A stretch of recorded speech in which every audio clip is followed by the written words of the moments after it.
इनको पिताजी को चीफ मिनिस्टर बना दिए, अम्मा को चीफ मिनिस्टर बना दिए, बेटा को डिप्टी सीएम बना दिए, एक और बेटा को स्वास्थ्य मंत्री बना दिए, बहन को राज्यसभा भेज दिए, मामा को लोकसभा भेज दिए, एक और मामा को राज्यसभा भेज दिए। जब माई माई करते थे तो हम तो हमेशा जिता के भेजे थे।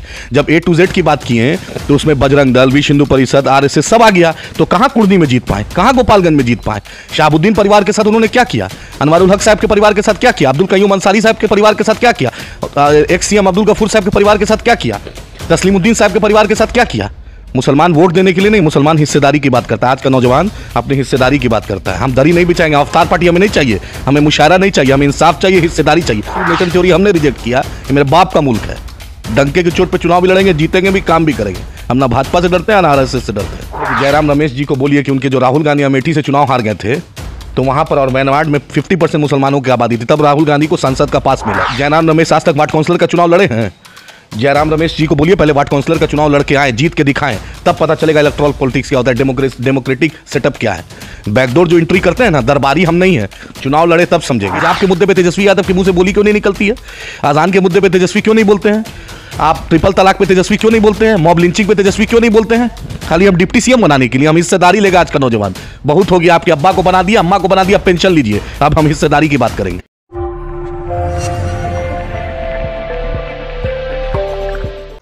गुजरात में विधानसभा चुनाव हुआ और दिल्ली में MCD चुनाव हुआ।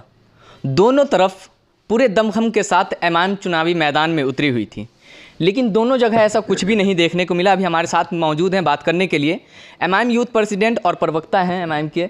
बहुत बहुत स्वागत है आपका हमारे चैनल पे। चलिए, अस्सलाम वालेकुम। दोनों जगह आपकी दावेदारी मुकम्मल रूप से थी कि हम सीट जीतेंगे, लेकिन हाथ तो कुछ भी नहीं लगा। कोशिश किए हम लोग तो कांशीराम जी को मानने वाले हैं। पहला चुनाव हराने के लिए, दूसरा, पहला हारने के लिए, दूसरा हराने के लिए, तीसरा जीतेंगे। इतना हड़बड़ क्या है? अच्छा, जद्दोजहद जारी रहेगी इंशाल्लाह। जद्दोजहद आपने कहा कि जारी रहेगी, लेकिन लगातार आप चुनावी प्रचार में थे। दिल्ली MCD चुनाव में भी आप कड़ी मेहनत कर रहे थे, आपके सारे दिग्गज यहाँ उतर चुके थे, और उसके बाद भी अगर आपको कुछ नहीं हाथ लगा तो ऐसा क्या लगता है कि आपको इतना वोट दिया आवाम ने, उसका हम शुक्रगुजार है, एहसानमंद है।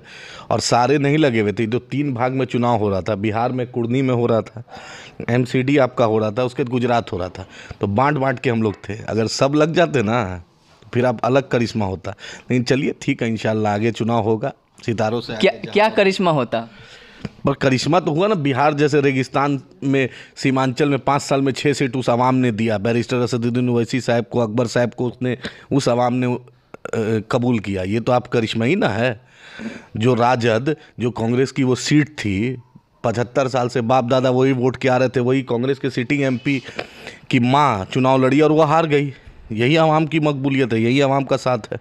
आप दावेदारी की बात करते हैं, चुनाव लड़ते हैं, गुजरात में भी लड़ते हैं, दिल्ली MCD में भी लड़ते हैं, लेकिन नोटा से भी कम स्थिति आपकी रहती है, नोटा से भी कम वोट मिलते हैं आपको। भाई यही सवाल NCP से, समाजवादी से, बसपा से, राजद से, जदयू से भी तो कर लीजिए। कांग्रेस 0 है आंध्र प्रदेश में, कांग्रेस 0 है दिल्ली में, कांग्रेस 0 है सिक्किम में, कांग्रेस 0 है बंगाल में, कांग्रेस 0 है तेलंगाना में।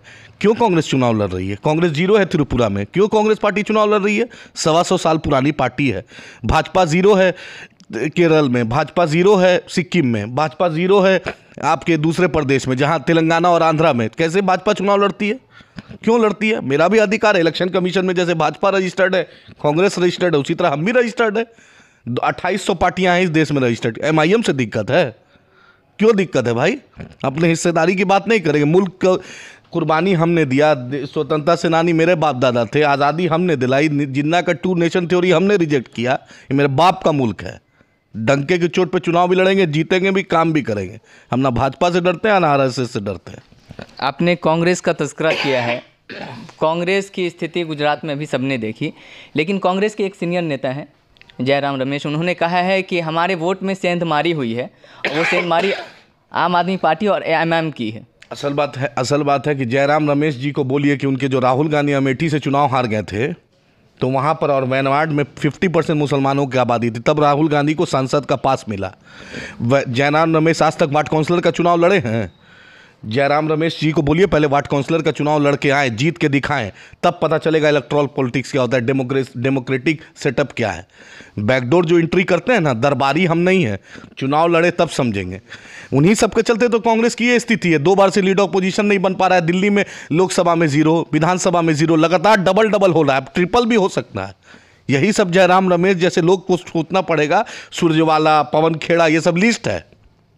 नहीं, अगर कोई पार्टी A to Z की बात करती है तो आप लोग को दिक्कत क्यों होता है कि मतलब A to Z की अगर कोई पार्टी बात करती है तो दिक्कत क्यों होता है? कौन A to Z की बात कर रही है? जैसे बिहार में RJD है, A to Z की बात कर रही है। भाई A to Z की बात करें तो हम तो बोल ही रहे हैं, पहले इनके पिताजी माई करते थे, तो इनको पिताजी को चीफ मिनिस्टर बना दिए, अम्मा को चीफ मिनिस्टर बना दिए, बेटा को डिप्टी CM बना दिए, एक और बेटा को स्वास्थ्य मंत्री बना दिए, बहन को राज्यसभा भेज दिए, मामा को लोकसभा भेज दिए, एक और मामा को राज्यसभा भेज दिए। जब माई करते थे तो हम तो हमेशा जिता के भेजे थे। जब A to Z की बात किए तो उसमें बजरंग दल, विश्व हिंदू परिषद, RSS सब आ गया, तो कहाँ कुर्नी में जीत पाए, कहाँ गोपालगंज में जीत पाए? शहाबुद्दीन परिवार के साथ उन्होंने क्या किया? अनवारुल हक साहब के परिवार के साथ क्या किया? अब्दुल कयूम अंसारी साहब के परिवार के साथ क्या किया? एक्स CM अब्दुल गफूर साहब के परिवार के साथ क्या किया? तस्लीमुद्दीन साहब के परिवार के साथ क्या किया?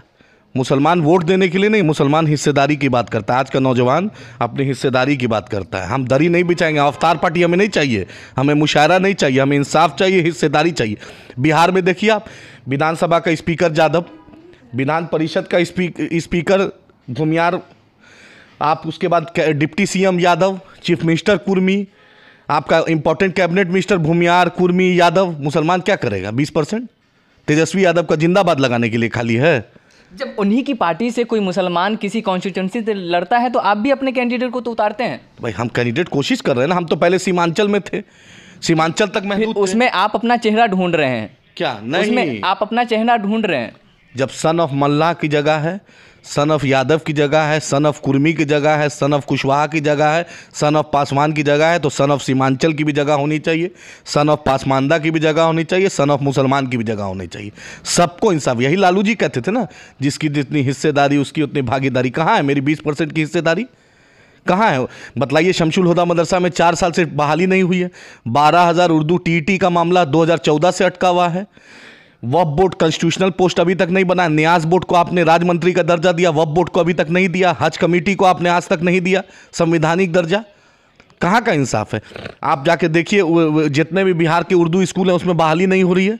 पटना में 5-5 मेडिकल कॉलेज बनेगा और सीमांचल में एक भी नहीं बनेगा। अलीगढ़ मुस्लिम यूनिवर्सिटी को 1 रुपया क्यों नहीं दे रहे हैं महागठबंधन की सरकार? हिजाब के मुद्दे पे तेजस्वी यादव के मुंह से बोली क्यों नहीं निकलती है? अजान के मुद्दे पे तेजस्वी क्यों नहीं बोलते हैं? आप ट्रिपल तलाक पे तेजस्वी क्यों नहीं बोलते हैं? मॉब लिंचिंग पे तेजस्वी क्यों नहीं बोलते हैं? खाली हम डिप्टी CM बनाने के लिए हम हिस्सेदारी लेगा आज का नौजवान। बहुत हो गया, आपके अब्बा को बना दिया, अम्मा को बना दिया, पेंशन लीजिए, अब हम हिस्सेदारी की बात करेंगे। एक आरोप आप पे ये भी लगता है कि आप धरातल पर क्यों नहीं उतरते हैं?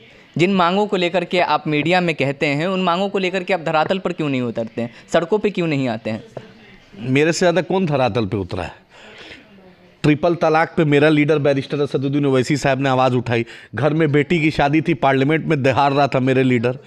आपने देखा कि हिजाब के मूल्य पे सुप्रीम कोर्ट तक हम लड़ाई में साथ रहे। आपने देखा NRC CA में, कौन जानता कि NRC CA काला कानून है? किसने पार्लियामेंट में कलेजा रखा? तेजस्वी यादव ने, नीतीश कुमार ने CA बिल में साथ दिया था। और यही बैरिस्टर असदुद्दीन ओवैसी साहब ने बिल फाड़ा, बोला जो गांधी जी ने किया था वो मैं कर रहा हूँ।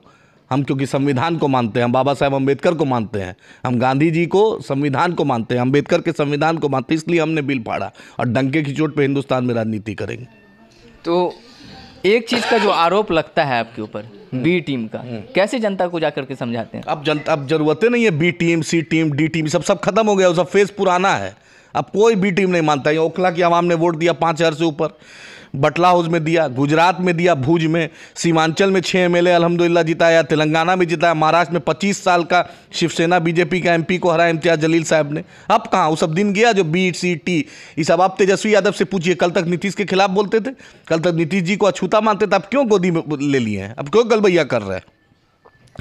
नीतीश जी ने कहा था मिट्टी में मिल जाएंगे, भाजपा में नहीं जाएंगे, रातों रात भाजपा में चलेंगे। उस पर भी तो सवाल कीजिए, बतलाइए, इंसाफ कीजिए।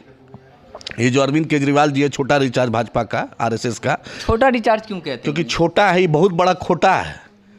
आरएसएस का असली जो है ना, असली शैडो यही अरविंद केजरीवाल है।